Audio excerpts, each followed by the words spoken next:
What's up, guys? Joel from the Tech Binge here. I just decided to do a quick what's on my Mac video just to show you the applications I use on a daily basis, what I use them for, and what I think about them. So, we're going to start with the desktop. I usually don't have anything on my desktop.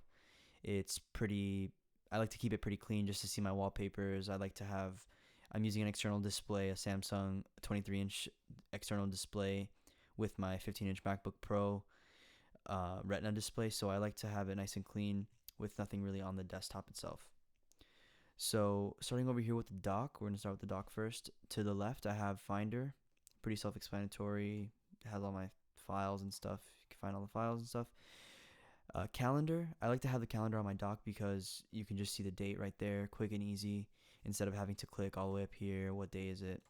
I don't really use it for any of like the events type things, but I do use it for basic just looking at the application itself and seeing the date because it updates the date, which is pretty cool.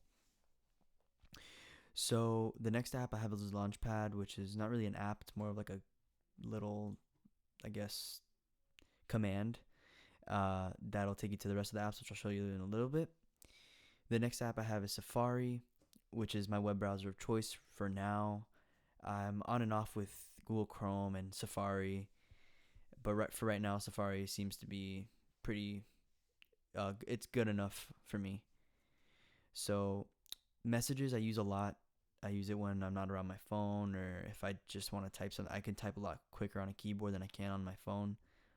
So I use messages a lot, and also to send large files, maybe a song that I just recorded to send to somebody. I don't know. So I use it a lot.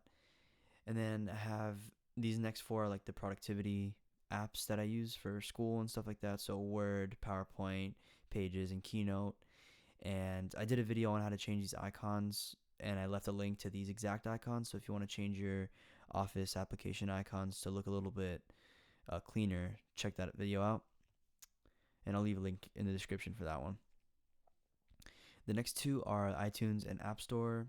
I put them both together and I have them on my dock because I actually use them quite a bit. Not so much App Store, but I do use. I'm getting messages. I do use the iTunes app a lot, so that's always on my dock. System preferences is next. I like to have it in the middle, usually in the center of my dock, just so I know where it is exactly. I go to it a lot, to change my audio devices and stuff like that. Final Cut Pro is what I'm going to use to edit this video.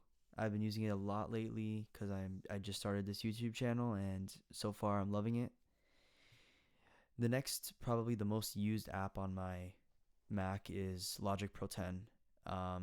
I also make music besides these videos. I've been making music for about 5 or 6 years now, and I just recently, in the last about 6 months, have been using Logic Pro 10, and I absolutely love this application. It's a great app, and the learning curve isn't horrible. It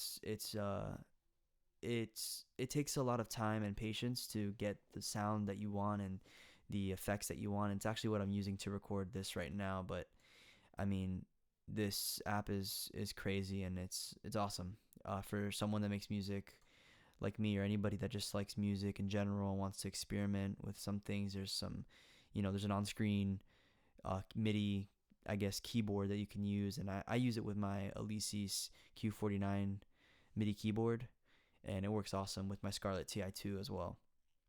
So I'll also leave a link to my SoundCloud just to check out what I've recorded with Logic Pro.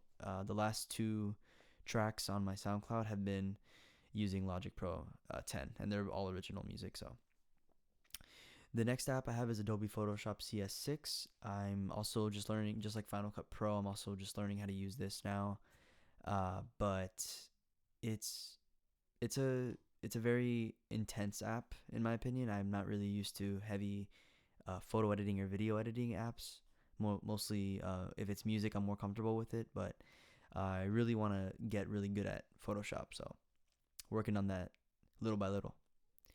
The next app is Fodor, which is probably my least used app, believe it or not.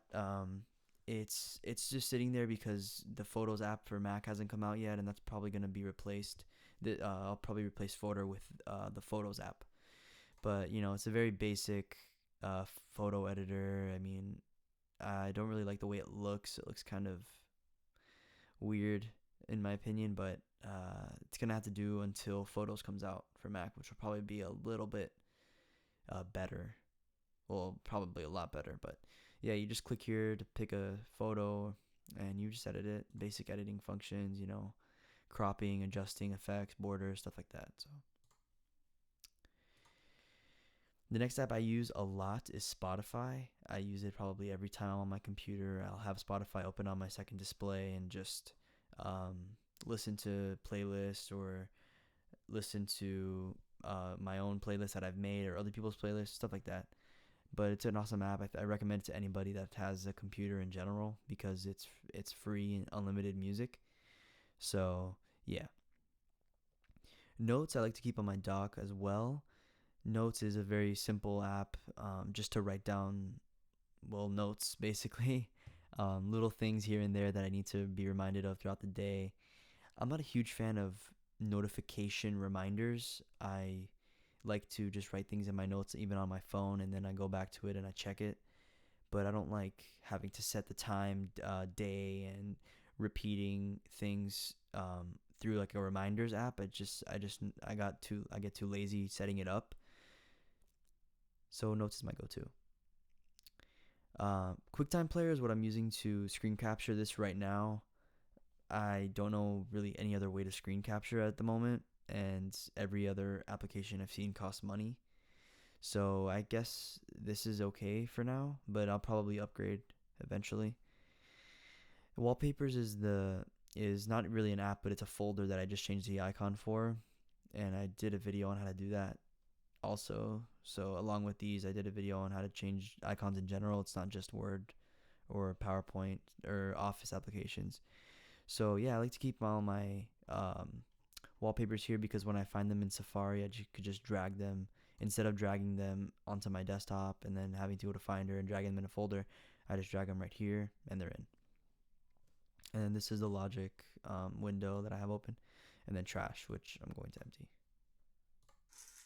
Okay. Now we're gonna go into Launchpad, and then there's a lot of apps I already said. I have Mail, obviously, contacts, reminders, maps, which is probably the most pointless app on a laptop, or on any computer, but whatever. FaceTime, Photo Booth, which I've never used. iPhoto, I guess I sometimes use just to import photos from my iPhone. iMovie, GarageBand, I used to use that a lot when I didn't have Logic. Game Center, iBooks, App Store, stuff like that. And then Numbers, Preview, Dictionary, Calculator. I use that quite a bit actually. The other that comes with it. And then I have Excel and Outlook as well, besides Microsoft Word and PowerPoint. So,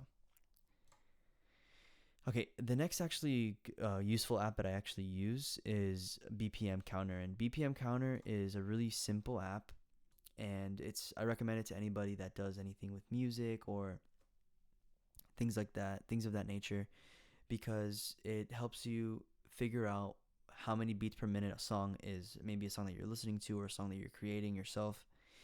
So if you hit keys on the keyboard, if you just hit one key repeatedly, so right now I'm hitting the space bar repeatedly, it'll tell me how fast I'm hitting it. So if I start hitting it faster, the BPM will go up. So it's a really useful app if you're trying to figure out the BPM to set on Logic Pro and stuff like that. So I use that every time I'm recording probably, which is a lot. So I meant to quit that. All right. So the next app I don't really use a lot. As you can see, I haven't opened it up in a while. It still has the blue update thing.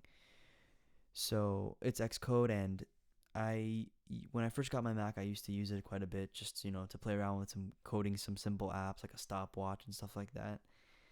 But I never really got around to sitting down and actually learning the actual method.